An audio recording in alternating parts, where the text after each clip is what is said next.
Alright, hello everyone, my name is Liam and I'll be doing my presentation today about Spikeball and specifically the Spikeball Mammoth kit.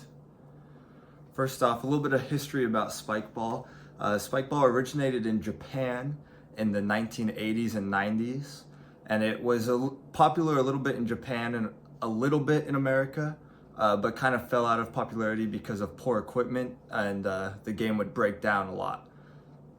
And then there was a bit of a revival in the early 2000s. A man named Chris Reuter purchased the expired trademark and was able to grow the company out of his basement. And by 2013, Spikeball hit $1 million in annual revenue. And then there's also a major boost from Shark Tank.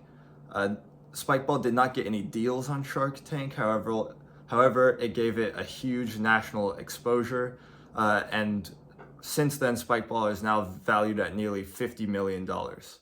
And it's Mark Cuban in an interview one time said that it was his biggest missed opportunity from Shark Tank. So a bit about the product. Spikeball Mammoth is a new design for the game. All the products that they've made in the past have just been new materials, better materials to make it more durable.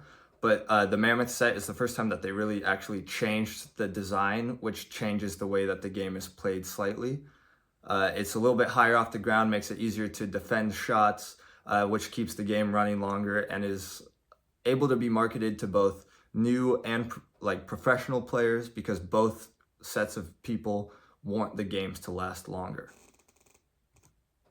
So here's my pestle analysis on Spikeball.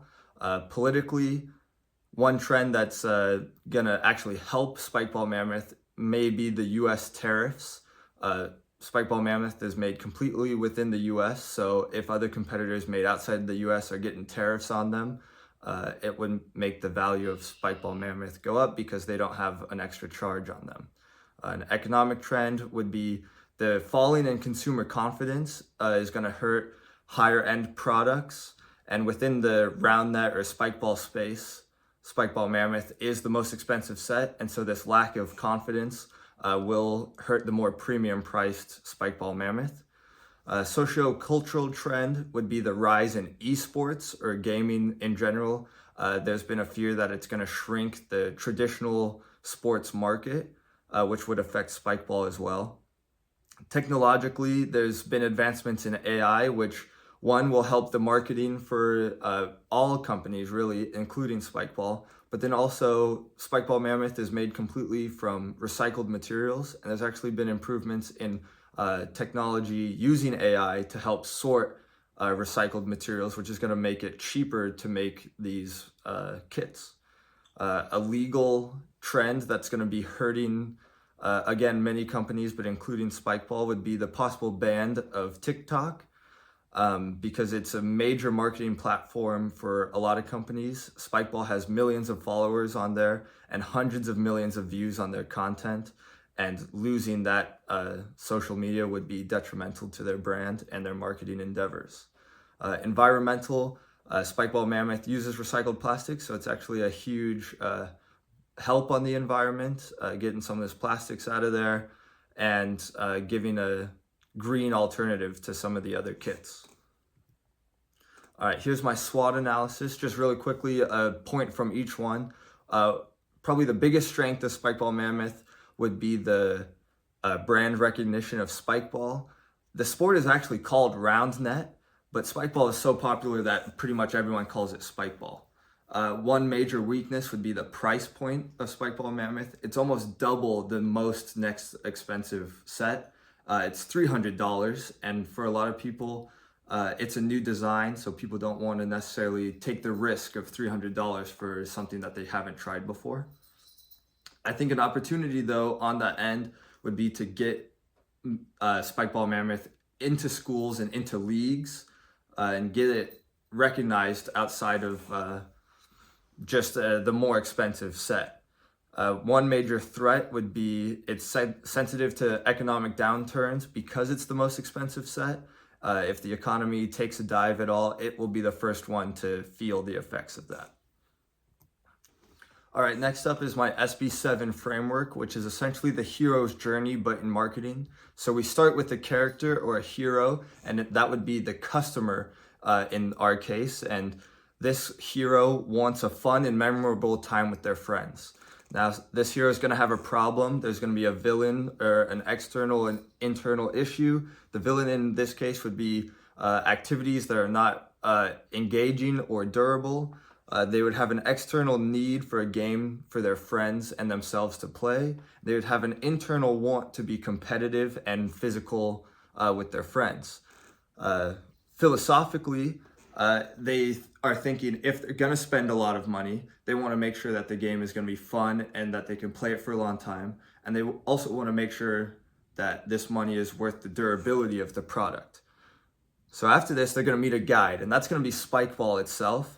And the guide's going to help them through their buying process. They're going to start with empathy and say that they understand that we want to have fun, that the customer wants to have fun, and they're going to have authority. They're going to have testimonials from different players. There's a good quote that with Spikeball Mammoth, defense has never been more fun and rallies are extended, and that's from the current US champion of Spikeball. And they're going to put out statistics such as 4 million people have enjoyed the game, and that's going to, make the hero feel comfortable with the plan for purchasing Spikeball. So they're going to give them a plan, and the plan's going to be very detailed for the customer, which is going to be, you're going to order Spikeball, you're going to gather a group of friends, you're going to watch a tutorial, enjoy a game, and then you're actually going to get free replacement parts because that's going to show them that really is solving the durability issue. This guide is then going to call them to action. It's going to be a direct call. A lot of times on the website, this would be a button saying order now. And in marketing material, this could just be enjoy Mammoth fun now. So like big fun, enjoy Mammoth fun now. Something I just, thought it was funny. Anyways, they're going to help them avoid failure. And they're going to walk them through the process of this game's going to be durable. It's going to be more fun, more accessible for them and their friends. Keep them from avoiding the things that they don't want to fail, right? And then it's going to end in success, and it's going to provide a fun activity, give the hero exactly what they were looking for, a product for them and their friends to have fun and have a good time playing a new game, and it's going to be durable for a long time. Here is my one-liner, which is, we fuel fun and unforgettable memories for friends and communities by providing a long-lasting outdoor game. That's kind of the MO of Spikeball Mammoth, is it's going to be more long-lasting, more durable than any Spikeball set before them, and the games are going to last longer and be more fun. And then for website recommendations, I had a bit of an issue with Spikeball's website. When you go to the website, it shows initially a buy this product now for graduates in your life, which is very, topical for the time people are graduating right now, but I don't think it's as good as it can be. I think they need to have more of a what is Spikeball at the top, a very obvious picture of people enjoying the game, not graduates. And then they need to have obvious calls to action, move the buy now button up to the top right, makes it easier for people to read and get there first. Images of success. It takes a long time when you're scrolling through the website before you see anyone playing the game. If I remember, it's like 3 screens down, which is kind of a lot when you're a really fun game to be playing. Simplify the revenue streams.